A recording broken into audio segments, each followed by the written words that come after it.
Hello বন্ধুরা, চলে আসলাম রান্নাঘরে। দেখো আজকে কি কি রান্না করছি। এখানে মাছ আছে, তোমরা দেখতেই পাচ্ছ, মাছ রান্না করব। আর এখানে দেখো কতগুলো আলু আমি টুমটুম করে কেটে রেখে দিয়েছি। আর এখানে বড়া, তো কিসের বড়া সেটা আমি তোমাদেরকে বলছি।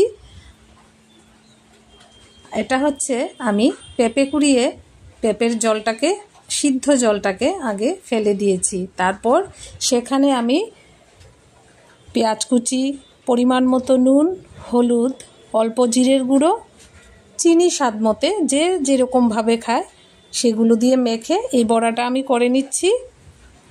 আর এখানে আমি সেই আলু আর পেঁপের বড়ার জন্য মশলা করে রেখে দিয়েছি। তো মশলায় আমি কি দিলাম? মশলায় আমি দিলাম ধনিয়া দিলাম, মানে যেটাকে ধন্যা বলি আমরা, কিছু বাদাম পেস্ট, তারপর হচ্ছে একটু জিরে। নামানোর আগে আমি ঘি, গরম মশলা আর একটু হিং দিয়ে ফোড়ন দিয়ে এই তরকারিটা আমি রান্না করব। তো দেখো কড়াইয়ের মধ্যে আমি দিয়ে দিলাম তেজপাতা, শুকনো লঙ্কা, তারপর একটু আস্ত জিরে দিয়ে দেব। এই যে কিছুটা আস্ত জিরে দিয়ে দেব, দিয়ে ভালো করে মশলাটা ভেজে তারপর আমি যে গ্রাইন্ডারে মশলাটা করে রেখেছি ওইটা আমি দিয়ে দেব। আর বন্ধুরা, এক হাতে নাড়াচ্ছি আর এক হাতে ভিডিও করছি, দেখো একদম কেঁপে কেঁপে আসছে ভিডিওটা। তো যাই হোক, তোমরা কষ্ট করে দেখে নিও। এখানে শুকনো লঙ্কাগুলি লাল লাল হলে তারপর আমি মশলাটা দিয়ে দেব। দিয়ে দিলাম জিরে, আস্ত জিরে কিছুটা দিয়ে দিলাম।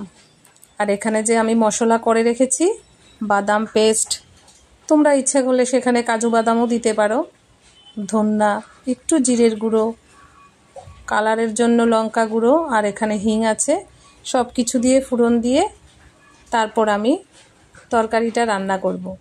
এখানে দেখো আমি লাল লাল করে বড়াগুলোকে ভেজে রেখে দিয়েছি।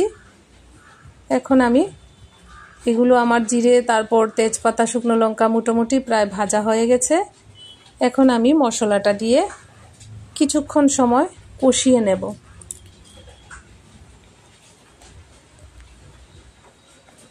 এই যে দেখো হিং আমি তোমাদেরকে দেখাচ্ছি, হিং হিং খেলে কিন্তু হজম শক্তিটাও নাকি বাড়ে, জানি না আমি, সবাই যে বলে।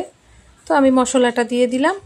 এখন ভালো করে আমি মশলাটাকে ভেজে নেব। আর মশলা কতগুলো লেগে আছে মিক্সারের গায়ে, সেখানে একটু জল দিয়ে আমি ঢেলে দেব। তো জল সহকারে একটু মশলাটাকে আমি ভালো করে ভাজা ভাজা করে নেব বন্ধুরা। আজকে বাইরে ভীষণ বৃষ্টি পড়ছে, ওয়েদারটা সকাল থেকে প্রচুর পরিমাণে বৃষ্টি হচ্ছে। তোমাদের কার কার দিকে বৃষ্টি হচ্ছে?